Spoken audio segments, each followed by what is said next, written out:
وہ بھی ان حالات میں کہ جہاں بڑی بڑی مساجد ہیں لاک ڈاؤن کی وجہ سے، حکومت کی پابندیوں کی وجہ سے بہت ساری ایسی مساجد کہ جہاں قرآن کریم کا ختم نہ ہو سکا، صرف صورتیں پڑھی جا رہی ہیں۔ ان حالات میں اور آپ لوگوں کا قرآن کریم مکمل سننا یہ باعث خیر اور باعث مبارک ہے کہ اللہ رب العالمین نے آپ لوگوں کو اس سعادت سے مستفید فرمایا۔ یہ ساری محنت ہمارے محترم حضرت قاری نوید صاحب کی ہے کہ جنہوں نے ہمت کی ہے، ورنہ بہت سارے لوگ ڈر گئے کہ جی ہم قرآن سنائیں گے تو پتہ نہیں کیا ہو جائے گا۔ قرآن سنانے سے کچھ بھی نہیں ہوتا، قرآن سنانے سے اللہ کی مدد آتی ہے۔ ایک تاریخی یہ بات ہے کہ جنہوں نے قرآن کے ساتھ اپنا تعلق جوڑا، اللہ رب العالمین نے ان کو اونچا کیا، اور جنہوں نے قرآن کریم کے ساتھ مخالفت کی، اللہ رب العالمین نے انہیں ختم کروا دیا۔ آپ لوگوں نے قرآن کریم کے ساتھ تعلق جوڑا، قرآن کریم سنایا تو اللہ رب العالمین ہر بلا سے، ہر مصیبت سے آپ انشاءاللہ اللہ سے قابل یقین ہے اللہ آپ کو اور ہم سب کو محفوظ رکھے۔ قاری صاحب نے بتایا کہ ماشاءاللہ سے ایک بچی نے قرآن کریم مکمل کیا ہے، اللہ رب العالمین ان کو بھی اپنے دین کے لیے قبول فرمائے۔ ہمارے بزرگ یہی کہتے ہیں کہ اپنی اولاد کے لیے سب سے پہلی جو دعا ہونی چاہیے وہ یہی ہونی چاہیے کہ اللہ ہماری اولاد کو ہدایت عطا فرمائے، سیدھے راستے پہ صراط مستقیم عطا فرمائے۔ یہی دعا ہر والدین کی اپنی اولاد کے لیے ہونی چاہیے۔ مختصر وقت اور مختصر بات، پھر اس کے بعد دعا ہوگی۔ الحمدللہ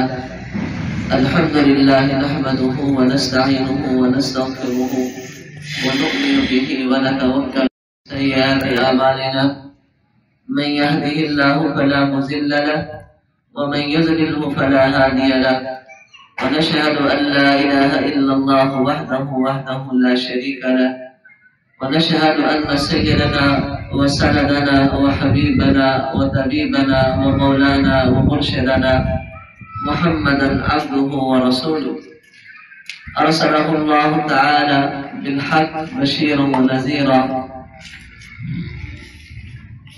أما بعد، أعوذ بالله من الشيطان الرجيم، بسم الله الرحمن الرحيم، إنا نحن نزلنا الذكر وإنا له لحافظون،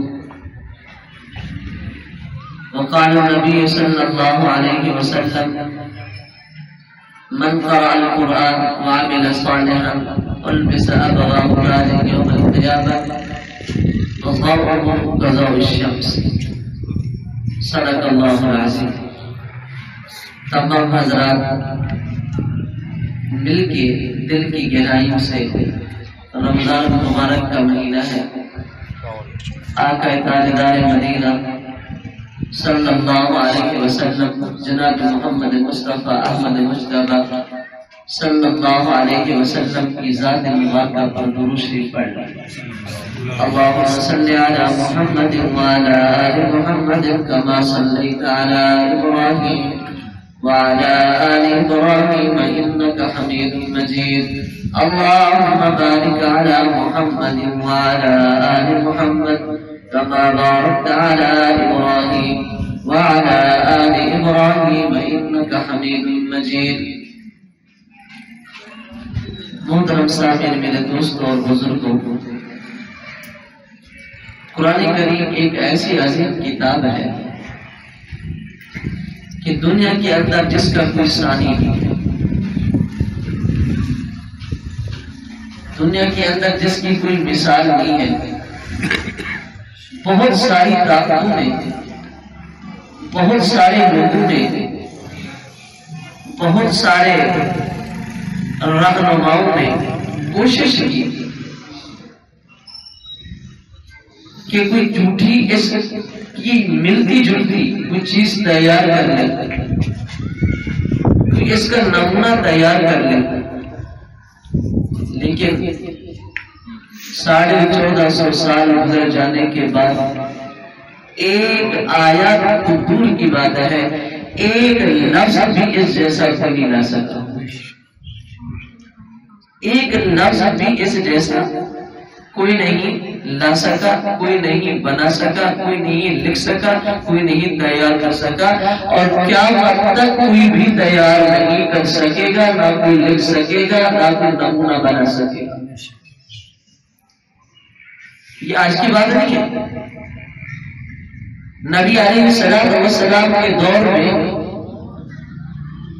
جب لوگوں نے اس کا انکار کیا اور نعوذ باللہ یہ کہنے لگے کہ یہ تو محمد رسول اللہ صلی اللہ علیہ وسلم اپنی طرف سے قرآن کریم بناتے ہیں، اپنی طرف سے اس کو ایجاد کرتے ہیں ان کی بقول، تو اللہ نے ان کے رد میں فرمایا کہ تمہارا یہ گمان اور یہ وہم یہ جھوٹا ہے، محمد بھی عربی ہے، تم بھی عربی ہو، محمد بھی قریشی ہے، تم بھی قریشی ہو، محمد بھی ہاشمی ہے، تم بھی ہاشمی ہو، جس خاندان سے محمد پیدا ہوئے اسی خاندان کی تم ہو، جس نسب سے محمد مدنی ہے اسی نسب سے تم ہو، جو زبان محمد بولتے ہیں وہی زبان تم بولتے ہو، جو زبان محمد نے سیکھی ہے وہی زبان تم جانتے ہو، فَأْتُوا بِسُورَةٍ مِّن مِّثْلِهِ، فَأْتُوا بِسُورَةٍ مِّن مِّثْلِهِ، تو کوئی جیسے ایک سورت، کوئی ایک آیت کو نہیں کرو۔ اگر وہ محمد رسول اللہ صلی اللہ علیہ وسلم جن کے متعلق تم کہتے ہو وہ خود ایجاد کرتے ہیں تو عربی تم بھی عربی ہو، ایک سوری ایک آیت کو نہیں کرو۔ پھر اللہ نے ایک بہت بڑا چیلنج کیا ہم کے ساتھ کہ صرف تم نہیں،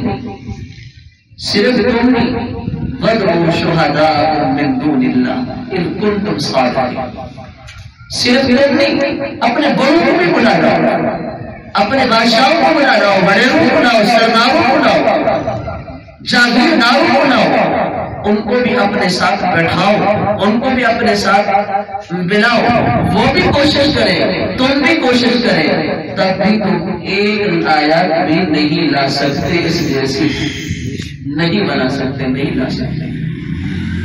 مفکرین، اولیاء اللہ، قطب ابدال، مفتیان، علماء، قرآن، یہ نبی کی یوں سمجھو کہ یہ بھی ایک وراثت ہے، اس کے اوپر کھڑے ہونے کی ہر کسی کے بس کی بات نہیں ہے، وہ کھڑا ہوتا ہے جسے اللہ قبول کرتا ہے،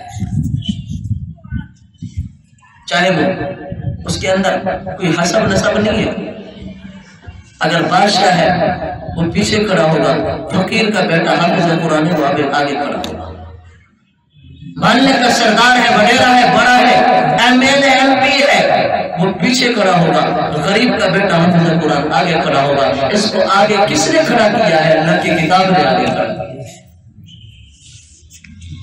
تو یہ اعزاز ہے کہ محلے کا وڈیرا، محلے کا بڑا آدمی پیچھے کھڑا ہو اور ایک غریب آدمی کا بیٹا آگے کھڑا ہو، اس کے لیے اعزاز کی بات ہے نا۔ ایم ایل اے پیچھے کھڑا ہو اور ایک جو ہے غریب کا بیٹا مصلی پہ کھڑا ہو کر تراویح سنا اور نماز پڑھا رہا ہو، اس کے لیے اعزاز کی بات ہے۔ دنیا کے اندر بھی اعزاز، آخرت کے اندر بھی اعزاز ہے، اور آخرت میں اللہ جو اعزاز دیں گے وہ اللہ اپنی شایان شان کے مطابق دیں گے، اور اللہ کی شان کتنی اللہ کی شان ہے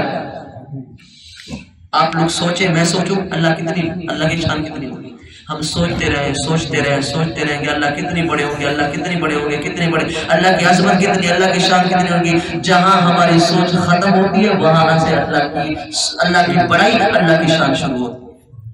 جہاں ہماری سوچ ختم ہوتی ہے وہاں سے اللہ کی بڑائی کی ابتدا ہوتی ہے۔ اور اللہ کی رحمت شفقت اتنا ہے، اللہ اگر پوری کائنات کو معاف کرتا، پوری کائنات کے مسلمانوں کو، پوری کائنات کی انسانیت کو اللہ معاف کر دے، اللہ معاف کر دے، اللہ کی بڑائی میں، اللہ کی رحمت میں، اللہ کی شفقت میں، اللہ کی مہربانی میں ایک قطرے کے برابر بھی فرق نہیں پڑے۔ یہ اللہ کی بڑی ذات ہے۔ برحال آپ لوگ مبارکباد کے لے گئے، اللہ رب العالمین آپ کے سننے سنانے کو قبول فرمائے۔ اللہ رب العالمین قرآن پاک کی برکات سے ہمارے ملک کے اوپر اللہ رحم فرمائے۔ قرآن پاک کی اس برکت سے اللہ رب العالمین خصوصی طور پہ اس محل، پھر اس نے کہا یہ کیا ہے، یہ آواز کہاں سے ہے، بھاگو۔ وہ کہتے ہیں نا جو دین کے پیچھے بھاگتا ہے تو اللہ اس کی زندگی برباد کر دیتا ہے۔ وہ دل میں بھی پریشان، رات میں بھی پریشان، اس کا سکون دن میں بھی حرام ہو جاتا ہے، رات میں بھی حرام ہو جاتا ہے۔ بھاگو بھی بھاگو، کہاں سے آواز آ رہی ہے؟ پھر کیا ایک پہاڑ کے دامن میں وہی ایک جھوپڑی، وہاں پر ایک چھوٹا سا بچہ 10-12 سال کا، وہ قرآن کریم کی تلاوت کر رہا ہے۔ اس کو پکڑا، کہا جی وہ نسخہ لاؤ جس کی تم تلاوت کر رہے تھے۔ اس نے کہا میرے پاس کچھ نہیں۔ اس بیچارے کو مار دیا، کہا میری تلاشی لے لو، میرے گھر کی تلاشی لے لو، میرے پاس کچھ بھی نہیں ہے۔ کہا پھر کیسے پڑھ رہے تھے؟ اس نے بھی وہی جواب دیا کہ یہ قرآن مجھے زبانی یاد ہے، تمہیں اعتماد نہیں ہے، بیٹھ جاؤ، الف لام میم سے لے کر والناس تک تمہیں زبانی قرآن سنا۔ اس کو بھی لایا گیا، بادشاہ کے سامنے لایا گیا۔ بادشاہ نے کہا کہ تمہارے پاس نسخے لاؤ۔ اس نے کہا میرے پاس کچھ نہیں، قرآن مجھے زبانی یاد ہے، اگر اعتماد نہیں ہے سن لو، الف لام میم سے لے کر والناس تک تمہارے سامنے سنا دوں۔ کہا اس کو بھی قتل کرو۔ ایک وزیر بڑا سمجھدار تھا، اس نے کہا بادشاہ ہوش کی ناخن لے، ہوش کی ناخن لے، تیرے ملک کے اندر اس جیسے سینکڑوں بچے ہوں گے، یہ ایک بچہ نہیں ہے، اس جیسے سینکڑوں بچے نہیں ہوں گے، یہ ایک نابینا نہیں تھا، سینکڑوں نابینے ہوں گے جن کو الف لام میم سے لے کر والناس تک قرآن یاد ہوگا۔ کس کس کو قتل کرے گا؟ ایک کو قتل کرے گا، 2 کو کرے گا، 10 کو کرے گا، پورے ملک کے لوگوں کو قتل کر کے ان کے خون سے کھیل نہیں سکتا۔ اور پھر ایسی میں بھی پیدا ہوں گی اور ایسی میں بھی موجود ہوں گی کہ جن کے دل کو دماغ کے اندر قرآن کریم ہوگا، وہ جب اپنے بیٹوں کو دودھ دیتی ہوں گی تو قرآن کریم کی تلاوت کرتی ہوں گی۔ عبد القادر جیلانی رحمہ اللہ کی طرح 3.5 پارے ماں کی گود میں یاد کرنے والے بچے بھی پیدا ہو گئے۔ جب گئے استاد کے پاس، استاد نے کہا بیٹا پڑھو، اعوذ باللہ من الشیطان الرجیم، بسم اللہ الرحمن الرحیم، الحمد للہ رب العالمین، الرحمن الرحیم، مالک یوم الدین، ایاک نعبد و ایاک نستعین۔ کہاں پڑھو؟ عبد القادر جیلانی رحمہ اللہ، سب کا ہو رحمہ اللہ، 3.5 پارے سنا دیے زبان۔ استاد نے کہا رک جاؤ، پڑھنے آئے ہو پڑھانے آئے ہو؟ باقی پڑھنے آئے ہو، 3.5 پارے تم نے سنا دیے ہیں، کہاں یاد کیے؟ کہا استاد جی میں سید خاندان کا ہوں، اور میری اماں جب میں پیدا ہوا، جب میری اماں مجھے گود میں لے کر بیٹھتی تھی اور دودھ پلاتی تھی، وہ قرآن شروع کر دیتی تھی، قرآن کی حافظہ تھی، قرآن شروع کر دیتی تھی، وہ قرآن پڑھتی رہتی، میں قرآن سنتا رہتا، 3.5 پارے میرے ماں کی گود کے اندر ہی آتے۔ اللہ تو کہا کہ ایسی مائیں بھی موجود ہوگی، کس کس کو تم ختم کرو گے؟ اور تم سے بڑے بڑے لوگوں نے اس قرآن کو ختم کرنے کی کوشش کی، نہیں ختم کر سکے، آج تک بھی نہ ختم کر سکے، انشاءاللہ قیامت تک ختم نہیں کر سکیں گے۔ کبھی آپ کو 8 سال کا بچہ حافظ ملے گا، کبھی 10 سال کا بچہ حافظ ملے گا، کبھی 12 سال کا، کبھی 15 سال کا، کبھی 20 سال کا نوجوان، 25 سال کا نوجوان، اگر وہ حافظ ہے اور قرآن کے ساتھ اس کی وابستگی ہے، 60 سال عمر ہو گئی ہے، 70 سال عمر ہو گئی ہے، قرآن پھر بھی ذہن کے اندر، دل کے اندر محفوظ ہے۔ ایسی عظیم کتاب ہے، اور جس نے اس کو اپنے سینے میں بسایا ہے، اللہ نے اسے بھی عظیم کر دیا ہے، اسے بھی اعلیٰ کر دیا ہے۔ ایک بات سنا کے ختم کرتا ہوں۔ آتا ہے کہ حافظ قرآن ہوگا، اور اچھا اس میں دونوں برابر ہیں، یہ نہیں کہ صرف مرد کے لیے یہ فضیلت ہے، عورتوں کے لیے بھی یہ فضیلت ہے، صرف یہ نہیں لڑکوں کے لیے یہ فضیلت ہے، لڑکیوں کے لیے بھی یہ فضیلت ہے۔ جس طرح لڑکے کو قرآن پڑھانے کا ثواب ہے، اس طرح لڑکی کو قرآن پڑھانے کا ثواب ہے۔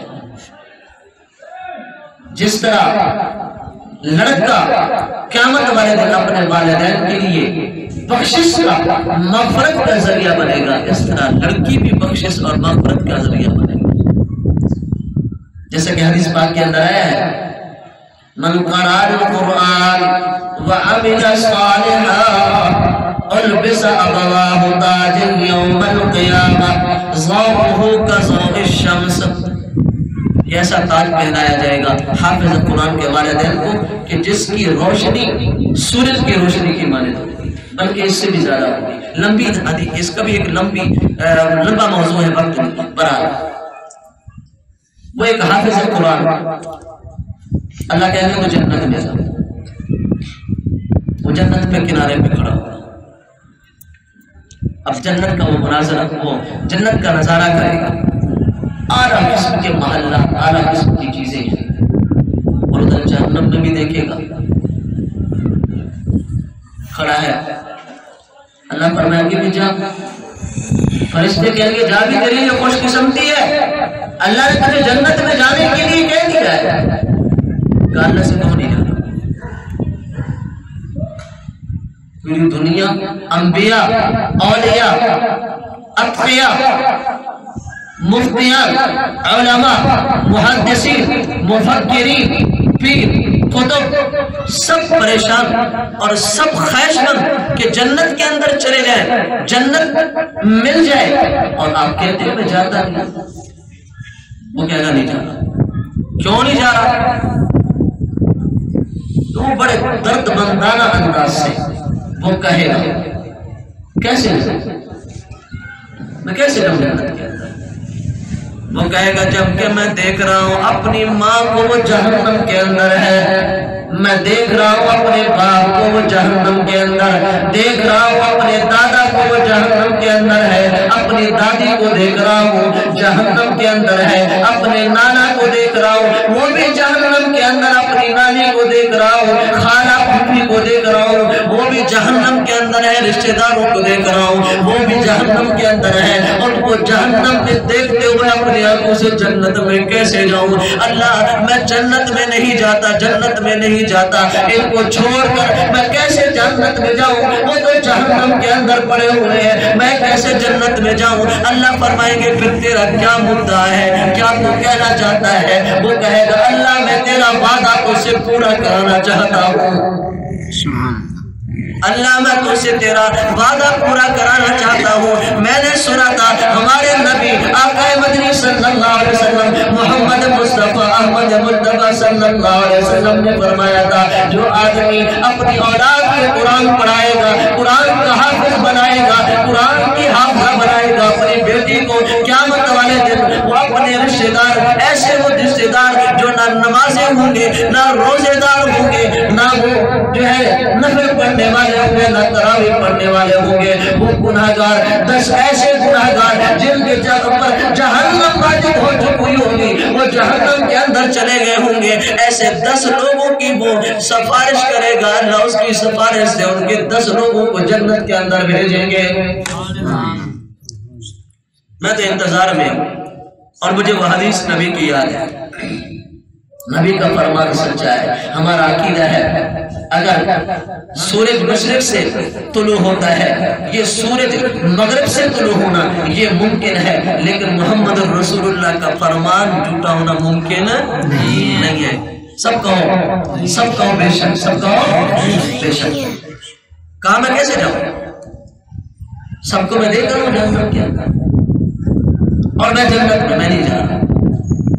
اللہ فرمائیں گے ٹھیک ہے، میں بھی اپنے وعدے کا پکا ہوں، میں نے بھی یہ وعدہ کیا تھا کہ جو بھی اپنی اولاد کو قرآن پڑھائے گا، ایک حافظ قرآن اپنے 10 لوگوں کو، ایسے وہ 10 لوگ کے جن کے اوپر جہنم واجب ہو چکی ہوگی، ان کی سفارش سے میں جنت کے اندر بھیجوں گا۔ ٹھیک ہے، تو کہتا ہے میں بھی رب اپنے وعدے کا پکا ہوں، تو ایسا کر، اپنی انگلی سے اشارہ کرنا تیرا کام ہے، تو اشارہ کرتا جا، میں رب ان لوگوں کو جہنم سے نکال کر جنت میں بھیجتا جاؤں۔ تو صرف اشارہ کرتا جا اور میں ان کو جنت میں بھیجتا جاؤں۔ چنانچہ وہ حافظہ اشارہ کرے گا، اللہ یہ میری ماں، اللہ فرمائیں گے اس کو بھی جنت میں، اللہ میرا باپ جنت میں بھیجو، یہ فلاں رشتے دار، یہ فلاں۔ چنانچہ 10 لوگوں کی وہ سفارش کرے گا،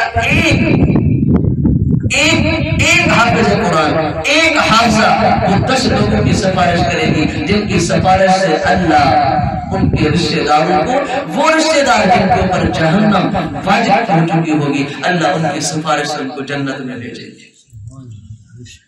اس لیے اپنے بچوں کو حافظ بناؤ، اپنی بچیوں کو حافظ بناؤ، تاکہ قیامت ہماری دنیا کے اندر بھی باعث خیر ہے، آخرت میں بھی باعث خیر ہے۔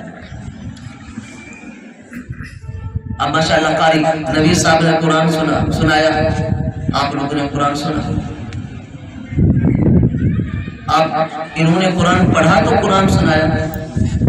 یہ مسلح بھی عام نہیں ہے، یہ نبی کا مسلح ہے، یعنی امامت نبی سے آئی، نبی کے بعد صحابہ سے آئی، صحابہ کے بعد تابعین پر آئی۔ جو اللہ نے منہ سے بولا ہے وہ قرآن، جو جبرائیل لائے وہ قرآن ہے، جو محمد رسول اللہ کی اترا وہ قرآن ہے۔ اور جس طرح اللہ کی شان بڑی ہے، ایسے ہی اللہ کے کلام کی شان بڑی ہے، اور جو اس کلام کو لایا ہے فرشتے تو اور بھی بہت سارے فرشتے تھے، جو اس قرآن کو فرشتہ لایا ہے اس فرشتے کی شان بھی بڑی ہے۔ نبی تو بہت تھے، آدم علیہ السلام سے لے کر عیسیٰ روح اللہ تک بہت انبیاء علیہ السلام دنیا میں تشریف لائے۔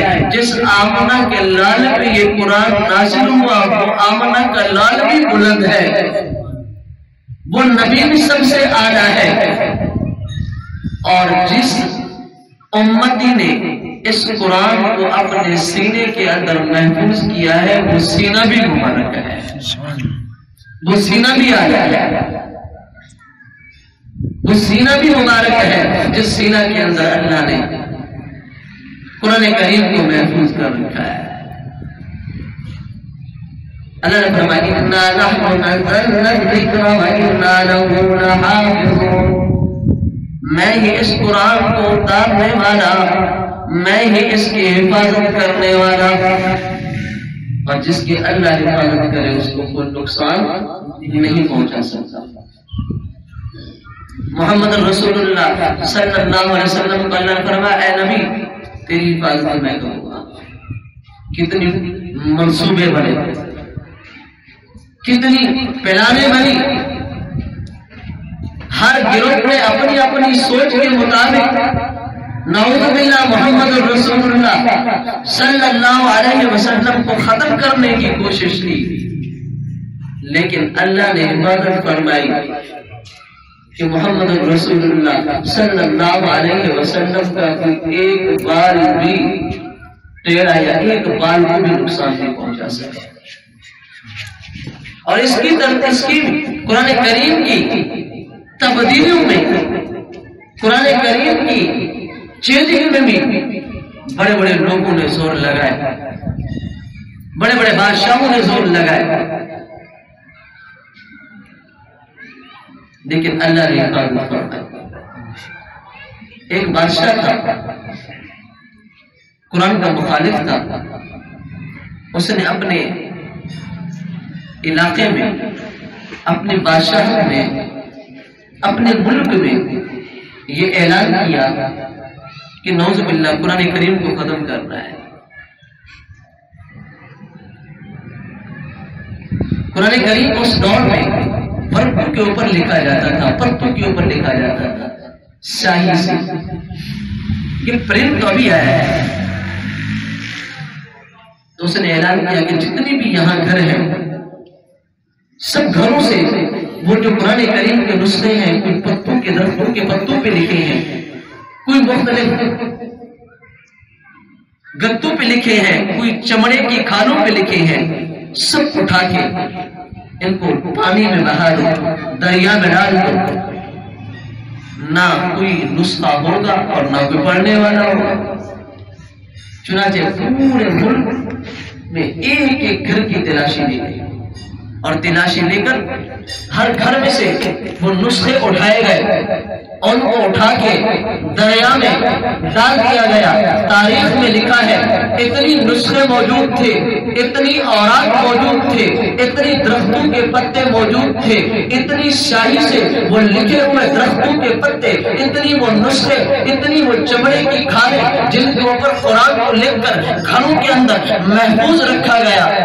جب ان کو پانی میں ڈالا گیا، اس کو دریا میں ڈالا گیا، تو وہ پانی کالا ہو گیا۔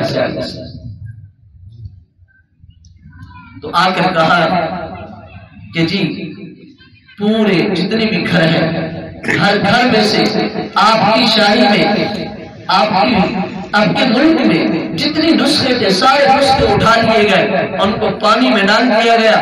وہ شاہی پانی میں ختم ہو گئی، پانی کے اندر جذب ہو گئی، وہ نسخے پھٹ گئے، وہ پتے جو ہے بہہ گئے۔ اس نے نعوذ باللہ مسکرا کر کہا، کہہ کے لگا کر کہا کہ نعوذ باللہ اب اللہ کے کلام کو میں نے ختم کر دیا ہے۔ ایک دن گزرا، 2 دن گزرے، 3 دن گزرے، قرآن کریم پڑھنے کی آواز ہے، الف لام میم ذالک الکتاب لا ریب فیہ ھدی للمتقین الذین یؤمنون بالغیب ویقیمون الصلاة ومما رزقناہم ينفقون والذین یؤمنون بما انزل الیک وما انزل من قبلک وبالآخرۃ هم یوقنون اولئک علی ھدی من ربہم وَأُولَٰئِكَ هُمُ الْمُفْلِحُونَ۔ قرآن پڑھنے کی آواز ہے۔ جب اس نے اس کے کانوں کے اندر آواز آئی، یہ تڑپ گیا، چونک گیا کہ یہ آواز کہاں سے آ رہی ہے؟ قرآن پڑھنے کی پتہ کرو تو اس کے وزراء، اس کے نوکر چاکر دوڑے، ادھر دوڑا، ادھر بھاگا، ادھر بھاگا، گئے تو ایک جھوپڑی کے اندر سے آواز آ رہی ہے، اور اس کے اندر جب گئے تو دیکھا کہ ایک آنکھوں سے نابینا قرآن کی تلاوت کر رہا ہے، ایک آنکھوں سے نابینا قرآن کی تلاوت کر رہا ہے۔ اس کو پکڑا، پکڑنے کے بعد کہا نسخہ لاؤ، وہ ورق لاؤ کہ جس کے اوپر قرآن لکھا ہے اور تم اس کی تلاوت کر رہے تھے۔ انہوں نے کہا کہ میں، اس نے کہا بزرگ نے، اس نابینا نے کہا میں اندھا ہوں، تم تو اندھے نہیں ہو گئے، میں نابینا ہوں، تم تو نابینے نہیں ہو، میرے پورے گھر کے اندر 4 میل کرو تمہیں کہیں نسخہ نہیں ملے. جب میری آنکھیں نہیں تو میں کیسے پڑھوں گا دیکھ کر؟ جب میری آنکھیں نہیں اپنے نسخے کی کیا ضرورت ہے؟ تو پھر کیسے پڑھ رہا تھا؟ اس نے کہا ابھی تم یہاں بیٹھ جاؤ اور میں الحمد شریف سے شروع کرتا ہوں، قرآن پڑھنا شروع کرتا ہوں. ایک دن لگے، 1.5 دن لگے، 2 دن لگے، پورا الف لام میم سے لے کر سورہ فاتحہ سے لے کر الف لام میم سے لے کر الناس تک پورا قرآن زبانی کی سنو تو مجھے دل کی گولی لگا ہے، مجھے مار. بادشاہ کو جا کے اطلاع کر کہ جی یہ صورت حال ہے، کہاں پکڑ کے لیا. جب ان کو پکڑ کے لایا گیا اور بادشاہ نے کہا کہ جی تمہارے پاس نسخہ ہے؟ انہوں نے کہا میرے پاس نسخہ نہیں ہے. کہاں ہے؟ کہا میرے دل اور دماغ کے اندر ہے. میرے دل اور دماغ کے اندر پورا قرآن کریم محفوظ ہے، جہاں سے دل چاہے سن لو. اور باقی کے مدارس میں محنت ہوتی ہے، جہاں محنت ہوتی ہے مدارس میں، جہاں بچوں کو حافظ بنایا جاتا ہے، ان سے یوں بھی سوال کیا جاتا ہے،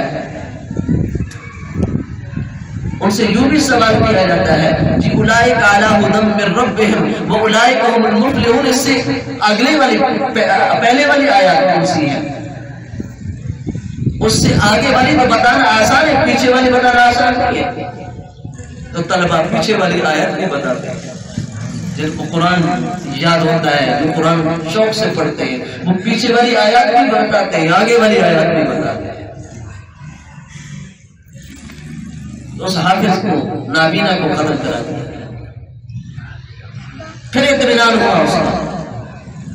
کچھ دن گزرنے کے بعد پھر آواز آئی، پھر قرآن کریم پڑھنے کی آواز آئی.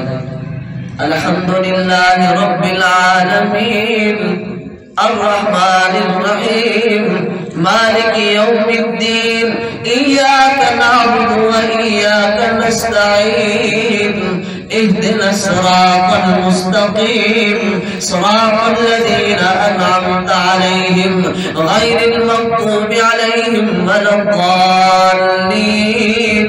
ياسين والقرآن الحكيم إنك لمن المرسلين. تبارك الذي بيده الملك وهو على كل شيء قدير. الذي خلق الموت والحياة ليبلوكم أيكم أحسن عملا. قل هو الله أحد الله الصمد لم يلد ولم يولد ولم يكن له كفوا أحد.